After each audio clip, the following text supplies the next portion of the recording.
दोस्तों नमस्कार, आपका एक बार फिर से बहुत बहुत स्वागत है। दोस्तों इस समय हम मौजूद हैं देहरादून ऋषिकेश बाईपास पे, थानो रोड है और धनियाड़ी फ्लाईओवर पे हम मौजूद हैं। तो यहाँ पे आप हमारे मौजूद यहाँ पे मैंने पहले वीडियो भी बनाया, खास कारण भी है। जैसे कि मैं बता रहा था कि मैंने अभी पिछले वीडियो में लोकतंत्र पे बात की है कि लोकतंत्र के मतलब है राजनीति का मतलब है बिजनेस, धंधा, लीगल तरीके से गैर कानूनी काम को कानूनी जामा पहना के उसे कानूनी गैर कानूनी के दायरे से बाहर करके कानूनी जामा पहनाना। और मैंने ये भी बताया कि लोग ये जो सत्ता सियासत है उसको पर्दे के पीछे से माफिया चला रहे हैं, चाहे वो खनन माफिया हों, निर्माण माफिया हों, भर्ती और नकल माफिया हों, जल जंगल जमीन से जुड़े हुए माफिया हों। तो माफिया और भ्रष्टाचारी ही सरकार को पर्दे के आगे से भी और पर्दे के पीछे से भी चला रहे हैं। क्योंकि आज़ादी के बाद सरकारें आई गई, मंत्री संतरी बदले, लेकिन वो सिर्फ लेवल बदलने के जैसा ही है। शराब वही है, सिर्फ लेवल बदले हैं। तो अभी हम ये बात क्यों कर रहे हैं? देखो, मैं इस फ्लाईओवर पे आया था और ये फ्लाईओवर बने हुए ज़्यादा यहाँ पे धनियाड़ी में और अन्य जगहों अभी दो तीन फ्लाईओवर यहाँ पे और भी बने, देहरादून में और भी, उधर मियांवाला से उधर बानियावाला उधर में भी फ्लाईओवर बने हैं। लेकिन उन फ्लाईओवर को में क्या होते हैं कि साल दर साल यहाँ पे हम कहेंगे निर्माण माफिया कार्यरत है। निर्माण माफिया भारत में जानबूझ के ऐसी चीज़ें बनाई जाती हैं, उसमें नकली मटेरियल और मिलावटी मटेरियल डाल दिया जाता है कि वो निर्माण मानकों पे कहीं खरा नहीं उतरता है। चाहे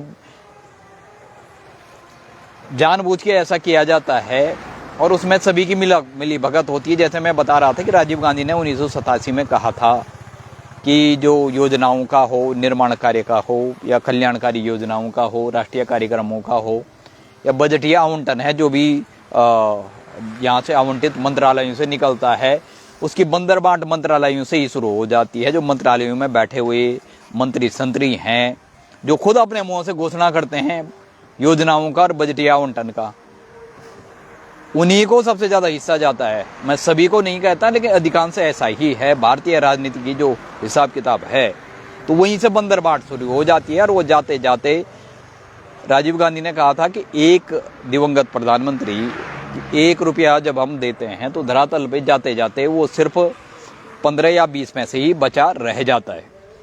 तो आप सोचेंगे हम ये बात क्यों कह रहे हैं?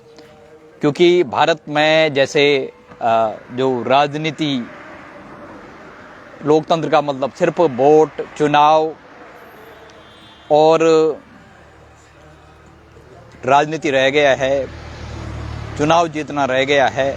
और चुनाव जीतने का मतलब होता है धंधा, धंधे का मतलब होता है पैसा, पैसा का मतलब होता है पद प्रतिष्ठा, और पैसा पद प्रतिष्ठा का मतलब होता है ऐशो आराम और अपनी जय जयकार करवाना लोगों से बिना कुछ किए। तो ये खेल बरसों से चल रहा है। तो सवाल ये उठता है कि इस लोकतंत्र के तमाशे में आप कहाँ खड़े हैं? क्या ये लोकतंत्र का जो तमाशा बना रखा है पिछले 70-80 सालों में, आप खुद को कहाँ खड़ा पाते हैं? क्या आप उसमें शामिल होते हैं या नहीं होते हैं? या ये लोकतंत्र का तमाशा जो बरसों से चला है और आप देखते रह गए कि आज कल परसों बदलेगा, बदलाव आएगा, अच्छे दिन आएंगे, न्यू इंडिया आएगा, इंडिया शाइनिंग फील गुड होगा, अमृतकाल आएगा। तो वो चलते चलते अमृतकाल तक पहुंच चुका है। वो चलते चलते अच्छे दिन से लेकर मोदी है तो मुमकिन है, सबका साथ सबका विश्वास संकल्प से सिद्धि के बाद अब मोदी की गारंटी पे पहुंच चुकी है। वो 70 सालों की सत्ता सियासत जो इंदिरा गांधी के गरीबी हटाओ के नारे से शुरू हुई थी, तो बहरहाल यहाँ सब बातें इसलिए हम कर रहे हैं कि आप कहाँ खड़े पाते हैं, क्या आप इस तमाशे में शामिल होते हैं, क्या आप भी अप्रत्यक्ष रूप से इस तमाशे में शामिल हैं। और इस तमाशे को देखते देखते कल परसों में बरसों बीत चुके हैं, कोई बदलाव हुआ नहीं है। कई पीढ़ियां आई गुजरी सोचते समझते, और संभवतः जो एक आध लोगों ने आवाज़ उठाई है उनको या तो फिर जनता का समर्थन नहीं मिला। उसका कारण ये है कि राजनेताओं के पास उनका PR या उनकी मीडिया के थ्रू वो ऐसा वातावरण बना जाते हैं कि जो सत्य, न्याय और समता के लिए आवाज़ उठा रहा है, जिस जनता के लिए उठा रहा है वही जनता को उसके विरोध में खड़ा कर लेते हैं। माहौल ऐसा बना देते हैं, उसी जनता के से कुछ 8-10 लोगों जो हमारे गांव क्षेत्रों में होते हैं, जो दलाल, चमचे, दल्ले, भड़वे होते हैं राजनेताओं के, उनके थ्रू जो सच्चाई के लिए लड़ने वाला आदमी है उसी को दरकिनार और हाशिए पे कर दिया जाता है। तो इसलिए भी कल परसों में बरसों इसलिए बीत गए हैं और न जाने कब तक ये चलता रहेगा और कौन ख़त्म करेगा, कहाँ जाके इसको ख़त्म होगी ये चीज़ें। तो आप यहाँ पे तमाम बातें क्यों हो रही, इसी फ्लाईओवर से अब मैं शुरू करता हूँ। मैंने 2-3 वीडियो पहले भी बनाए थे। ये जो फ्लाईओवर है धनियाड़ी का, ये फ्लाईओवर बहुत पहले भी नहीं बना था। मेरे ख्याल से त्रिवेंद्र सिंह रावत जो हुए थे उनके कार्यकाल में ये फ्लाईओवर बना था। लेकिन ये फ्लाईओवर ही अन्य फ्लाईओवर की तरह इसके भी वही हाल हुए जैसे देश में अन्य निर्माण कार्यों के होते हैं, चाहे वो मेगा प्रोजेक्ट हो, मिनी प्रोजेक्ट हो, जो भी हों, उनके जो हाल हुए हैं वही हाल इस फ्लाईओवर के भी हुए हैं। और मैं आपको बता रहा था कि जो निर्माण कार्य इसलिए नहीं किए जाते हैं कि देश का विकास किया जाए या इंफ्रास्ट्रक्चर डेवलप किया जाए। ये निर्माण कार्य उससे ज़्यादा ये होता है कि लोगों को दिखाना है तो है कि हमने कर दिया, लेकिन इसकी आड़ में करोड़ों अरबों का भ्रष्टाचार का खेल चलता है, जिसमें पार्टियों का हिस्सेदारी भी होती है, मंत्री संतरियों का बरदहस्त भी होता है। और वही चाहते हैं कि ये बार बार उखड़े, बार बार बने, बिगड़े, टूटे फूटे, इसमें ऐसा मटेरियल डाला जाए, जानबूझ के ऐसी खामियां रखी जाए कि ये बाद में लगातार टूटता रहे, उखड़ता रहे, गिरता रहे, और इस बार बार बनाया जाए। इसके लिए बार बार टेंडर निकाले जाएं और उसी में करोड़ों अरबों रुपये घुस जाएं। उसमें आम एक ठेकेदार से लेकर जो कंस्ट्रक्शन कंपनियां होती हैं, जो रॉ मटेरियल प्रोवाइड कंपनियां करवाती हैं, और उसके अलावा जो मंत्री संतरी होते हैं, सब मिलके इस बंदर बांट करते हैं इस धंधे में।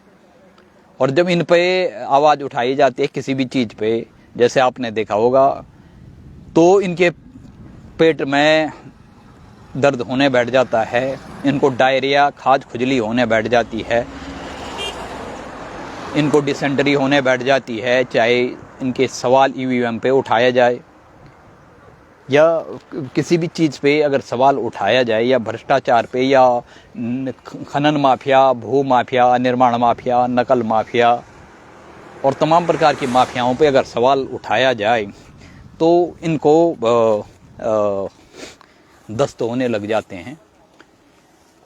तो क्या कहा जा सकता है। लेकिन मैं जैसे बात कर रहा हूँ, जैसे कि आज राजनीति ही नहीं, धर्म के नाम पे धंधा और आस्था के नाम पे आडंबर का जो खेल बरसों से चल रहा है वो और ज़्यादा बढ़ चुका है, कम होने के बजाय।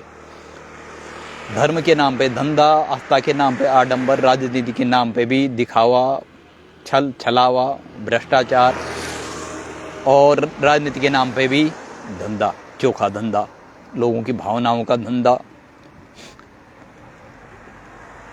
तो ये कब बदलेगा, कब? तो ये फ्लाईओवर की मैं बात कर रहा था, तो ये कई बार उखड़ा। मैंने पिछली वीडियो पहले भी आप अगर देखें, वैसे जानबूझ के दबाया जाता है। जब भी मैं फेसबुक वगैरह पे डालने की कोशिश करता हूँ तो इन चीज़ों को जानबूझ के दबाया जाता है, इनकी शेयरिंग रीचिंग कम की जाती है और कई बार अकाउंट ही बंद कर दिए जाते हैं। तो बहरहाल जो भी है भाई, तो यहाँ पीछे आप देख सकते हैं, ये जो धनियाड़ी का फ्लाईओवर है, इसको मैंने बनते भी देखा, टूटते भी देखा। ये जो पिछले बार कुछ समय पहले तक मेरे ख्याल से त्रिवेंद्र सिंह रावत के टाइम पे ये बना था, और उसके बाद उसको टूटते हुए वक्त नहीं लगा। तो अब देखो, और ये रहे जगह जगह से इसमें दरारें पड़ी हुई हैं। हमने मियांवाला का फ्लाईओवर भी दिखाया था, उसके अलावा अन्य जगहों के भी फ्लाईओवर दिखाए थे मैंने। और ये दरकते फ्लाईओवर, ये पता नहीं ये भी कब तक टिका रहेगा।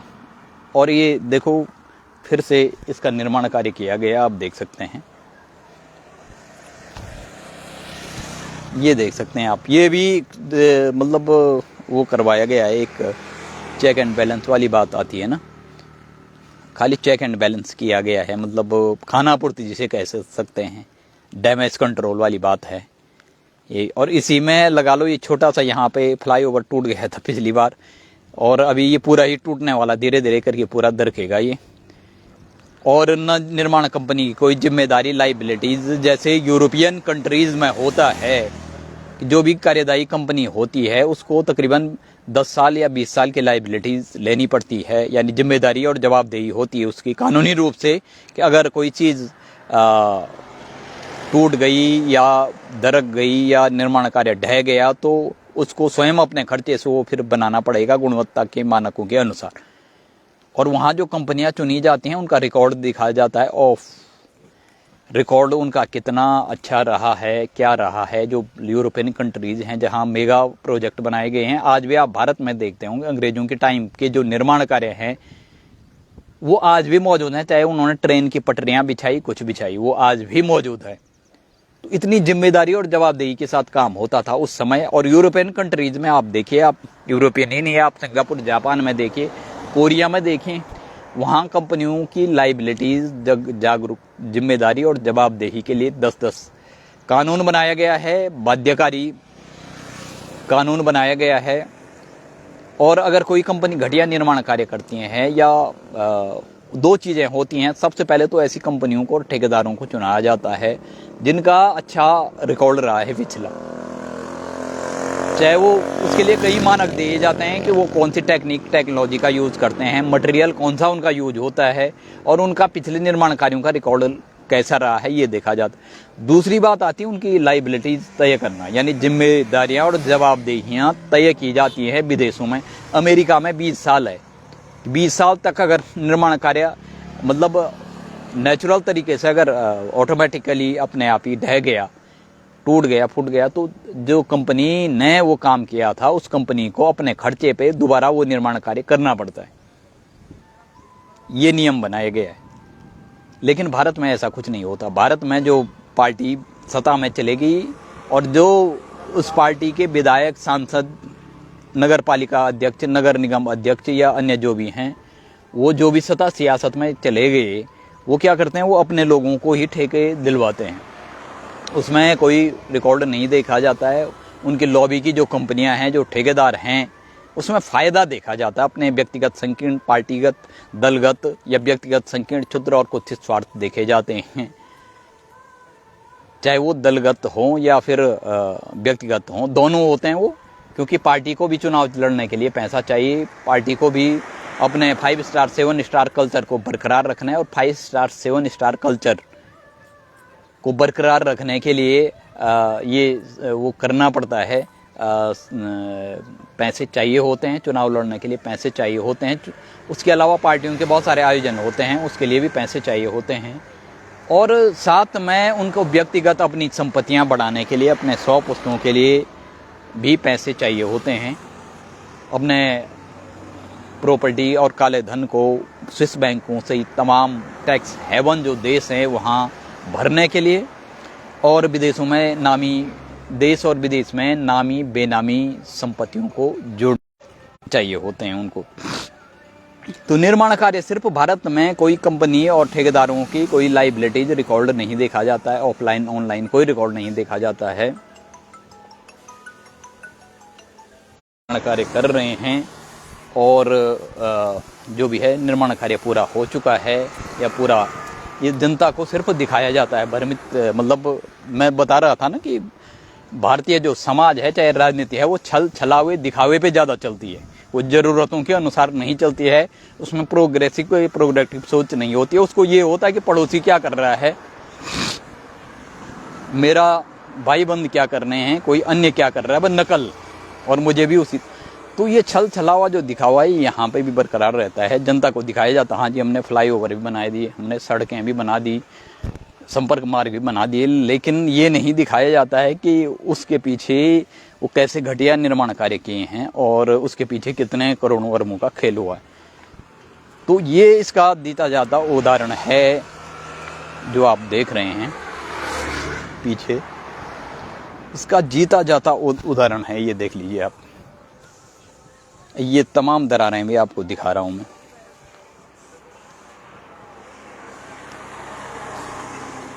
और इधर से तो टूटा ही, ये पिछले साल की बरसात में यहाँ से टूटा था, फिर मैं डैमेज कंट्रोल और चेक एंड बैलेंस यहाँ से किया गया। और ऐसा नहीं है ये यहीं से टूट रहा है, ये अभी अन्य जगहों से भी टूटेगा, आपको दिखाते हैं। ये देख लीजिए आप, तमाम यहाँ से इसमें धंसाव है और ये कब टूट जाए इसकी कोई गारंटी है नहीं। तमाम जगहों से आपको इसमें धंसाव देखने को मिलेगा।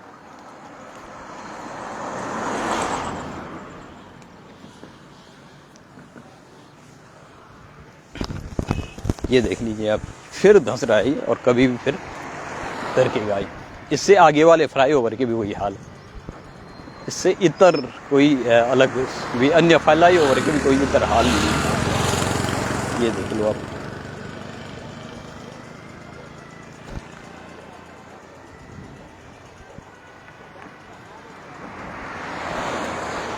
ये देख लो आप, दरारें देख लीजिए आप। और ये सिर्फ एक ही तरफ नहीं बल्कि और जगह भी ये दरारें बरकरार रहे हैं। ये देख लीजिए आप, ये धंसाव और दरारें।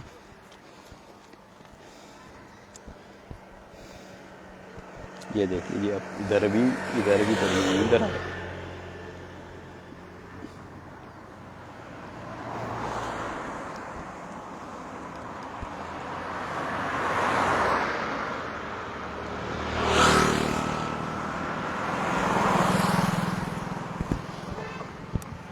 तो दोस्तों, उत्तराखंड में हो चाहे देश में, चाहे धाकड़ धामी आए चाहे कोई भी आए, वो सारे वही होते हैं, नाम बड़े प्रदर्शन छोटे।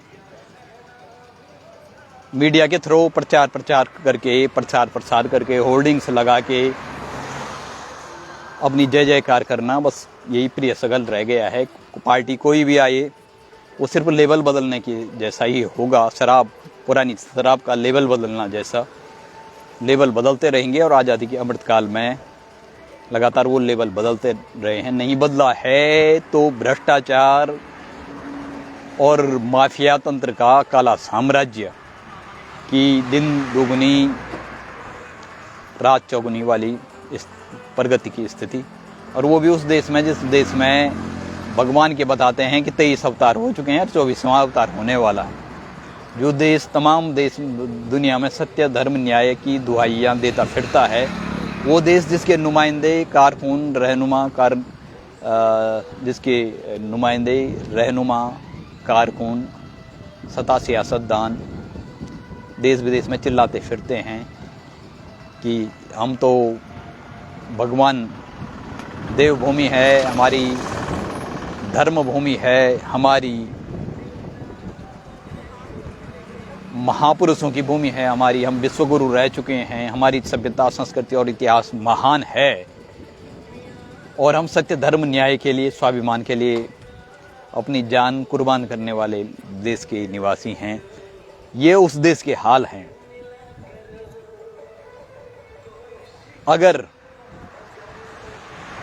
आप इससे इतर जाएं तो अभी जो इंडेक्स निकल रहे हैं, चाहे वो करप्शन से जुड़ा इंडेक्स हो, चाहे ह्यूमन डेवलपमेंट से जुड़ा हुआ इंडेक्स हो, या फिर फ्रीडम जो प्रेस फ्रीडम से जुड़ा हुआ इंडेक्स हो, या वर्ल्ड हंगर इंडेक्स हो, भारत की बहुत ही बदतर स्थिति है। और ये ग्राउंड जीरो पे चलने पे ही पता चलता है। लेकिन समस्या ये है कि लोगों में आक्रोश क्यों नहीं है? भाई आक्रोश कहाँ होगा जब नकली ही सब खा रहे हैं। प्लास्टिक मोम का चावल, प्लास्टिक मोम और अन्य केमिकल्स को मिलाया हुआ सब्जियां,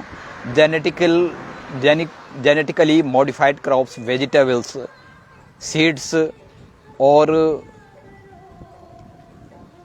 उसके अलावा हाइब्रिड जो भी वो चीज़ें हैं, जब वही खा रहे हैं, नकली खा रहे हैं, मिलावटी खा रहे हैं, तो खून में आक्रोश होगा ही कहाँ पे? अगर आप ओरिजिनल कुछ खाते हैं तो आपके खून में भी कोई आक्रोश होता है। लेकिन आज तो आपके घरों तक ऐसे केमिकल और ऐसे नकली और मिलावटखोरी उत्पादों को पहुंचा दिया गया है कि आदमी वैसे ही आंतरिक रूप से बीमार कर दिया गया है। ये सोची समझी रणनीति के तहत आदमी ऐसी स्थिति में है कि वो भारत की 70% आबादी 80% आबादी तो किसी न किसी रूप में बीमारी है, और अगर सच पूछे जाए तो 90% आबादी कहीं ना कहीं बीमार है, कोई मानसिक रूप से, कोई शारीरिक रूप से, किसी न कोई न कुछ रूप से बीमार है। उसको नकली और मिलावटी उत्पादों 20 सालों में जितने ये उदारीकरण के बाद ज़्यादा तेजी आई इन चीज़ों में, नकली बनावट मिलावटी उत्पादों की खेप, इतनी बड़ी खेप बाजार में उतार दी गई कि उसके चलते लोगों के खून में जहर भर दिया गया है, लोगों को खोखला कर दिया गया है। तो इसलिए उनके विचारों में आक्रोश क्रांति जैसी कोई चीज़ नहीं है। आप देखो दुनिया में रूस यूक्रेन में अपने हक हकूक़ की लड़ाई हो रही है, गाजा में हो रही है, बड़े बदलाव हो रहे हैं, बड़े परिवर्तन हुए हैं, बड़ी क्रांतियाँ हुई, लेकिन भारत में कोई कुछ लास्ट अन्ना आंदोलन था जिसमें थोड़ा बहुत आक्रोश देखने को मिला, उसके बाद कोई कुछ नहीं है। तो खैर ये चुनाव का साल भी है, जल्दी चुनाव आने वाले लोकसभा, और कोई इसे लोकतंत्र का तमाशा कह रहा है, कोई लोकतंत्र का महाकुंभ वहाँ पर वो कहते हैं।